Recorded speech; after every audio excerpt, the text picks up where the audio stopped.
CEO of Happithy Marketing, and I am joined by my co-host, Thomas McBride, the Director of Communications for Happithy Marketing as well. If you tuned in for our first episode, we explored some of the internet trends that have been taking place. So if you missed that episode, make sure you go back and have a listen. So for today's episode, we are going to be chatting about some of the emerging technologies that are coming out. Yeah. And this is stuff I'm very excited about. It's cool. It's always cool when there's something new coming out because you don't know which way it's going to go. And everything sounds amazing at first, and hopefully it ends up that way. But there's definitely some amazing things happening. Well, and with social media and just information overload every day, you can find it difficult to kind of figure out what should be focusing on and just, what's real, what's not, So we're going to highlight just a few things in this episode and share some examples and some fun stuff. By no means an exhaustive list, just a few. No, we're not gonna inundate you with too much information. Yeah, no, because there's definitely a lot out there. And I think these are the things that we think are going to stick around for a while, that they have not reached their pinnacle yet, and they're going to be coming into maturity, so to speak, hopefully in the next few years.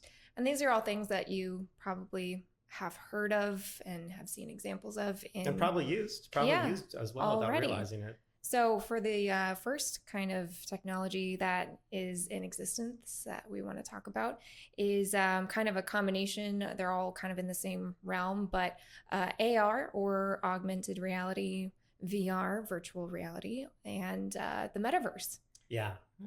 And they all kind of go under the umbrella of just extended reality, right? So it's the idea of it is somehow a digital extension of either the real world or real world components or a completely fictional fabricated world that a user can immerse themselves in. Basically, we got tired of just living the real world all the time and want more of an experiential experience. Right. We kind of want to, I guess it's a good escape. It's a good getaway. But for businesses, corporations, advertising, it is I don't know, maybe the final frontier of marketing and everything, because it's there's nothing you can't do now on these things. I mean, on the flip side, they said the same thing about the internet. So true. Well, I would say at least for the next few decades. For the next few decades, this is going to be it. And it is kind of like that Ready Player One. Right. Now, granted, that was a very hyper stylized, hyper fictionalized look at a type of metaverse. And maybe one day it can get to that point of super realism. I think it's definitely trending that way. I think a lot of times people who've had a chance to play on the metaverse, on any type of metaverse, the complaint now is it's still too cartoony, but that's also the look it's kind of going for. And it's still, again, at the beginning stages of things. Right. When you log on to any of these, individual platforms where you can create your character and go into it, they still say for the most part it's like beta. So and it's been in beta for years now. Right. Which makes sense because they're still gathering, doing their code, gathering information. It's a big complicated process when you develop something like that. And if their end goal is to be like Ready Player One, where they all connect together, that would be fantastic. Oh yeah. And again, I really do believe we are going to get to that point of realism, because even if you look at things now, especially for anybody who's listening who happens to be a dedicated gamer, if you compare things like how Unreal Engine is getting hyper realistic, ray tracing technology is getting hyper realistic, there is going to come a point that you're going to do a double take and kind of not know, is this real or is this digitized? There's a few instances now, even when I see certain things online created, especially in Unreal Engine, that I have to really, really look at it to determine, is this real or not? So I think we're going to get there. It's still going to be a few more years. There was actually this great article that was just written a few days ago talking about the metaverse and how the metaverse is not dead. We heard a lot about it. I think we heard a lot about it at the worst possible time. We really started hearing a lot about metaverse and what it can do right about the same time that COVID was going on. Then you have economy problems, things like that. And then AI came out. And so it was kind of it was pushed to the side for a while, but now we're kind of starting to see a new emergence of it. And metaverse land is still a huge thing that people are buying up and making money on. Advertisers and marketers are spending billions of dollars on the metaverse. So it's not dead. Nobody's going to spend that amount of money unless they are pretty certain it's going to be the next big thing. Oh, yeah. No, I mean, yeah, I think you're exactly right. I think the people who are kind of futurists in this realm have already committed so much money and planning towards it that that's what you really need to look at when thinking this is about the hill they're going to die on. This yeah. is it right here. And I think too, if you look at especially with Apple's new AR VR goggles coming out at $3,500 a pop. Yeah, they're banking on it too. And I think too, it's important to kind of mention that when we do talk about like the phrase like metaverse, we're not talking just about Facebook or Meta's metaverse. It's kind of like a catch-all phrase for it. There is Meta's metaverse. What is it called? Horizon, right? Yeah. Okay, so there's Horizon, which is Meta's. There's Sandbox. There's Decentraland. Google's working on theirs. Apple's going to work on theirs. And like we said, they're committing billions of dollars, lots of manpower, lots of time and resources. These are companies that are the top companies in the world. They're not going to do it on a whim or just because it seems like a cool thing to do. Like it's going to be the next big thing. Right. I mean, even if you think back to, I don't know if you recall Webkins, like.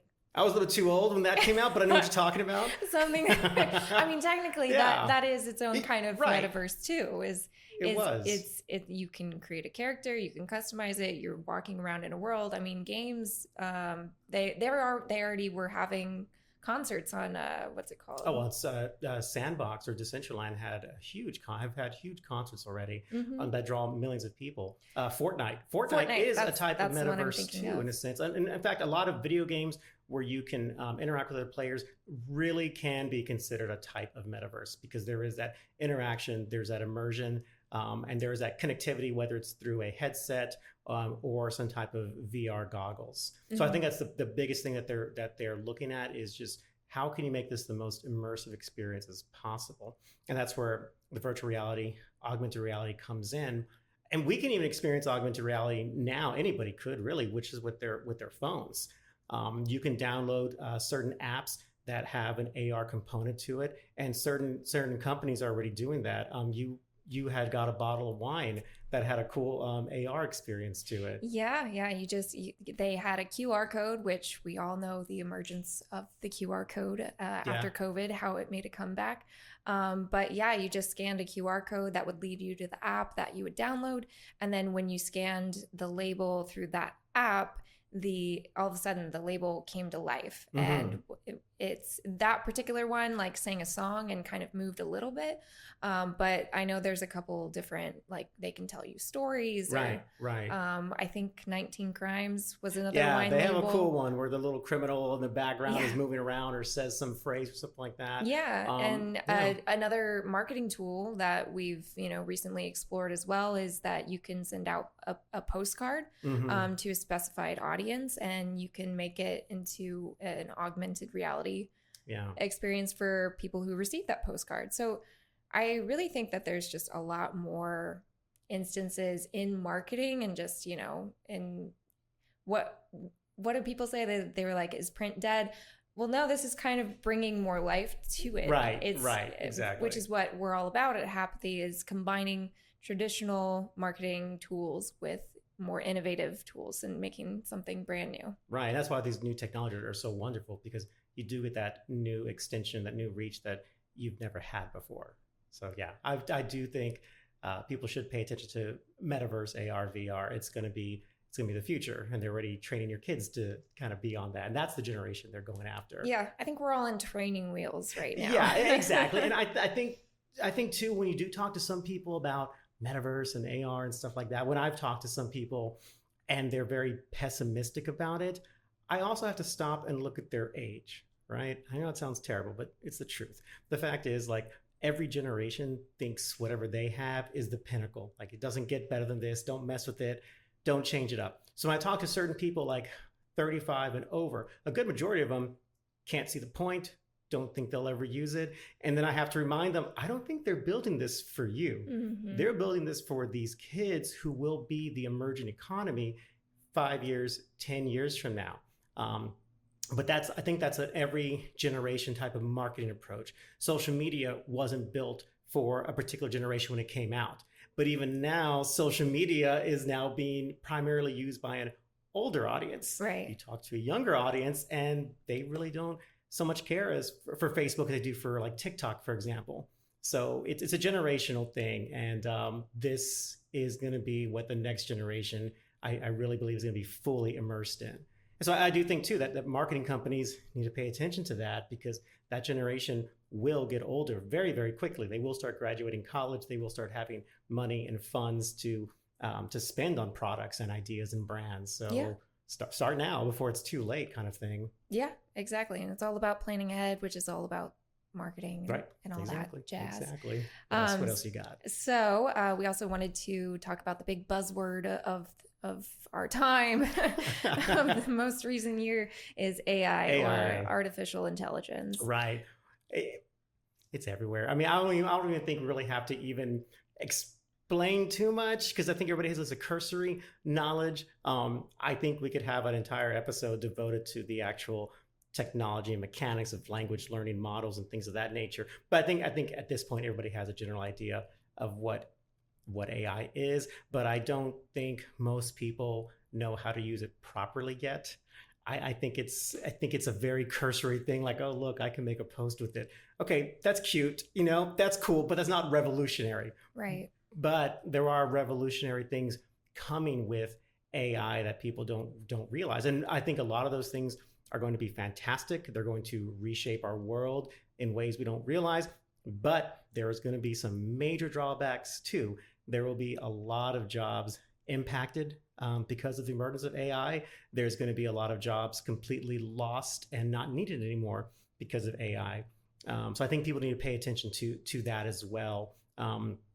In the marketing terms, AI, I think, is a very powerful tool. But again, I think right now we are just scratching the surface of what it can actually do if you use it correctly, and if you use it as an ancillary thing to help you, not as a crutch to do everything for you. And you've kind of seen some cool things that might be coming out with AI that could be helpful to marketers. Right. And I think that's an excellent way to put it. It shouldn't be seen as a shortcut, right? Just more of a tool to kind of get to a certain spot that you may have not been able to before. Mm-hmm. I was reading an article the other day about there's a bunch of startups coming out just, utilizing this code and technology because it was open source, right? Right. ChatGPT, that's just like anybody could go in there, and just like that's why we had all this flood of people saying, "Oh, try out our new AI tool." Right. It's like you didn't really build it. No, you copy and paste it. You copied and that's cool. it. You put your spin on it. Good for you. Right. But there's a whole next level of AI that these companies, these startups, are starting to explore and utilize. So the one that I saw, it was exploring emotion AI. Okay. Which is interesting. So what it does is it'll actually read the viewer and how their facial expressions will change depending on how they're looking at your ad, which sounds a little like an invasion of privacy. Little bit, but yeah, I get it. But no matter what, I mean, whenever you hit accept to those terms and conditions, you sold your soul. Yeah. Nobody reads those. Yeah, no. So it would, it wouldn't be crazy to think that you said that, yep, my facial expressions could be read, Right. Yeah, because at that point you're giving them permissions for, I would imagine, your camera, because there has to be some way to, if you're on your phone, right, you have to be given permissions for something with the facial recognition, whether it's your camera or something on your actual phone that's screen grabbing you. I could see how this could be very powerful. Let's say if you happen to be a shopper and you go to some store and you're trying on clothing and you're in front of some type of AI and AR mirror as you're trying this on, and it's reading how you feel about those clothing. That could be super powerful. And same thing, by virtue of you walking into that store and using this mirror, you've given permission that they can do that. Right. And now you're not even, so when you're selling that to the client who is, let's use the clothing as an example. Yeah. Maybe it's a fashion designer line, And now they're not so much only focused on did my clothes get bought, Right. but now they have this new form of data where they can say, okay, people thought this way when they tried it on. We need to adjust how we design this clothing. Right. Or maybe, it gives you more insight to be able to change your product and how you approach, your audience with what you want to sell. So like a next level focus group. Yeah. Wow. Without even having to organize, let's get 15 people in a room and determine. Right. That's very cool. But again, like I think there will be a lot of privacy and data concerns. There's the pros and the cons. Right. Because then how do I know that my facial recognition is safe and secure? I mean, how many times does my password get hacked? Yeah. No matter how many times a website tells me it's as secure as possible, nothing will happen. Well, now you've got a new, like you said, a new set of data. And now we live in the world of deepfake AI. So somebody can then take your facial recognition and do something, pretty terrible with it. So that'll be interesting to see how all that unfolds. Well, on that subject, it's like with the actors and the writer's strike, how the whole point of that is that they are getting paid less because these producer companies have decided to use more of the AI written content. So they're like, well, we don't need to pay you as much. Right. And also the facial recognition, because they said we can just scan a whole audience of 100 day actors, upload that and just reuse them over and over forever in any film we want to. Yeah. But they only get paid once. Right. Yeah, that's pretty terrible. So wait, so is AI good? I think we just I think we just made the argument against it, but I don't know. It can be a powerful tool, but there also are the drawbacks. Yeah. But what are people going to do with it? I think it's going to change a lot from even when we're talking about it today. So yeah, agreed. Stay tuned, I guess. It's like a Black Mirror episode in real time. For real. So the next thing we wanted to briefly touch on, because all of these can be their own episode. It's expansive information. But Web3 and blockchain. Yeah. Again, I'm a huge proponent of that. And again, I do believe it is going to be the future of everything. And again, it's a generational thing. You talk to people my age and a little younger, and they're like, no, I don't get it. That's the point. Crypto's a scam, blah, blah, blah. But it goes back to, again, a lack of understanding. If you think Web3 and blockchain is only about crypto coins, cryptocurrency, you really have no idea what you are talking about, and you're just getting fed information that's not accurate or complete. And I think if I could sum up Web3, blockchain, everything they're trying to do is just the idea of decentralization, that the power and the privacy rests with the user and not just a handful of multinational corporations like Google, Facebook, Apple. They keep all your data. They have all your data. Right. This now puts it back to you, and you get to decide how you want that data presented. Do you get incentivized? Do you get monetized now for selling your information? Which you should, because they're making millions off us. Oh, yeah. And we're not getting a damn penny on it, No. All I get is terrible ads on Facebook and Instagram. So this puts the power back in you. But again, that is a utopian version of it. Right. I've yet to see it fully done that way, but hopefully it will. And that will, I think, in turn, create a more secure web experience for people. And that's the whole point of blockchain, that information can't be changed. It becomes immutable. It gets checked so many places at once to verify the accuracy of things. We don't have that now, and we live in a huge age of disinformation. And information can be changed radically very quickly. So I think it can create a safer internet, a safer environment for buying, selling, keeping privacy, keeping your information in your control. Will it happen like that? I don't know. We're still gonna have to be a few years away from it. But another TBD for right. Yeah, we'll have to keep you updated on that. But I would say that if you're listening to this podcast and you want to try out a Web3 experience, I highly recommend downloading the Brave browser. Brave is similar to like Google Chrome, except it is a Web3 experience, and it protects your privacy. And you can sign up and opt in to get their version of crypto, which I believe is the Bat coin, I think. Brave coin is the easiest way to say it, but you're basically saying, I am willing to look at ads and give you some information. In return, I'm going to get this crypto, which you will allow me to exchange for goods or something at some point.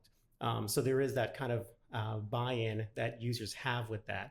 And no way are we sponsored by Brave. I'm just saying it's pretty cool. And it's a great user experience. Yeah. And it has great blockers and pop-ups that make sure you're protected from things. I think that's the biggest benefit of it from my point of view, because I'm still even, entry level as far as crypto is concerned. But I hate whenever I do a search in Google and then I see an ad for exactly what I searched for. Right. Show up in Instagram, Facebook, so forth. Yeah. So if I want to search something and I really don't feel like seeing an ad for it after I search it, I will go into the Brave browser. Exactly. And actually, we don't have time to talk about this today, but it totally could be a future episode. So kind of, keeping the back burner there.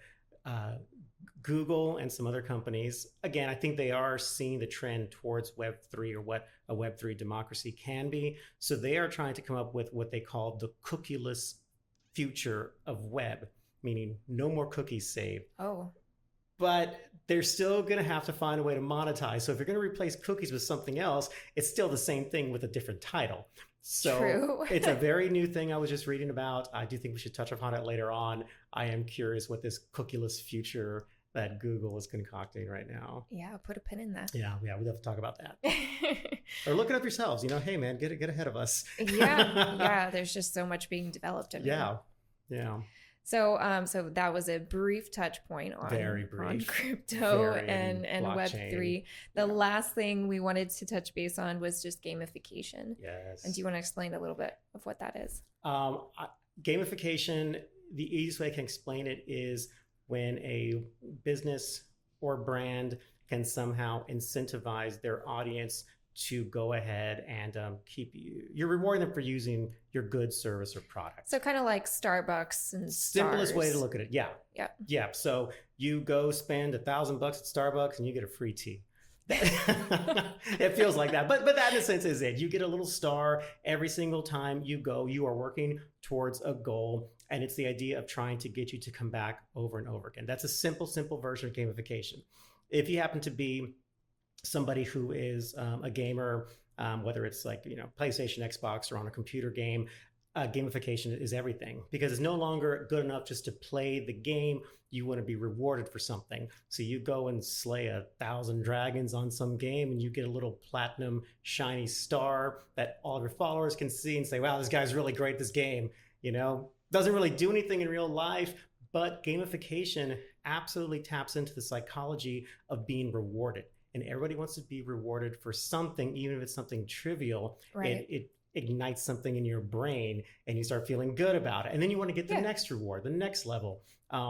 So gamification is going to be the future. And we're seeing it more and more. And it's not just with consumers. I think if you do have some type of brick and mortar where you are selling goods, you need to gamify. You need to somehow reward people for coming back over and over again. It doesn't have to be a huge thing, but just something. But I think gamification should also start being used in businesses and corporations to reward your employees. In the workplace, exactly. Right? And something more than just, you get a dress down day and you get to wear jeans today. That's stupid. No. Like, it's the 21st century. It's time to incentivize people, give them a reason to spend their 40, 50 hours at your job. Right. Monetary is great, but have them work for something. But gamification gives you the ability to slowly see those rewards build up, and also incentivizes competition, because now you are competing with maybe your other employees there, other people you can have leaderboards showing who's winning where. And all of a sudden now you have a collective drive to be better and to be the best at something. Right. And that can help everybody and everything. I think students should be incentivized for going to college, for going to high school, for any type of thing that they're doing that requires them to show up a lot. They should get a reward for that. Yeah, I think that's very important now too, is because, we went into a virtual workplace after COVID, and now employers are wanting people to come back to the office, right? So stupid. We're all for. I mean, hey, man, we can have a whole episode on that too, because virtual working is better. But I mean, the point of that is if you're bringing people back into the office, now you really have to incentivize them, right? So that they're not just grumpy all the time. And bringing in crappy pizza on Thursday doesn't cut it anymore. Right. So incentivizing, but also rewarding for people instead of, you look back years like the old workplace, if you were late, you get penalized. Right. But you never got really rewarded for being there all the time, except for some maybe cheesy certificate they printed up. Right. That's not enough anymore. Yeah. So you really have to give a little more thought to it. That's a whole other marketing strategy in the workplace itself. Right. But it is great to work with marketing companies that are familiar with gamification to come up with that system of rewards, strategies, the app development that goes into it. It's a big task to create, but once it's created, it can do wonders for your business. Yeah. And I mean, that's a whole other section of marketing that people don't typically think of, which we are happy to craft as well, is just strategizing and coming up, with certain ROIs of what you want to see and grow your business and so forth. So absolutely. I think that should do it for today's episode. Again, if you want to learn more about any of these specific things that we mentioned, I would highly suggest doing your own research, maybe in the Brave web browser, because it's just a whole world of stuff you can find out, or just keep listening to our podcast, because we will keep expanding on more and more things and fun stuff. Yes. So for our next episode, you want to share what? So next episode, I would love to talk about trends, but I really would love to see the data behind certain trends that people are doing and think are effective. For example, do people really want to spend all their hours on TikTok watching people dance around? Or do we just think they do? Does it matter if we have real followers or fake followers? Content or not content? Like, there's a lot of things that we take for granted that we think this is the way to do things, but there's a lot of data out there that might say otherwise. And I think it's really important to pay attention to the actual science behind things, as opposed to, oh, well, everybody else is doing this, so it must be the right thing to do. Maybe you feel like everybody is doing it, and in actuality, it's just who you're following. Right. Or just propagating the same things over and over, which does nothing for anybody. So again, I think next episode, we're going to look at some big data. That'll be fun. Big data, yeah. All right. Well, sounds good. Thank you all for listening to episode 2 of the Happithy podcast. Be sure to tune in next time. And if you are looking for any marketing services, be sure to visit us online at happithy.com and give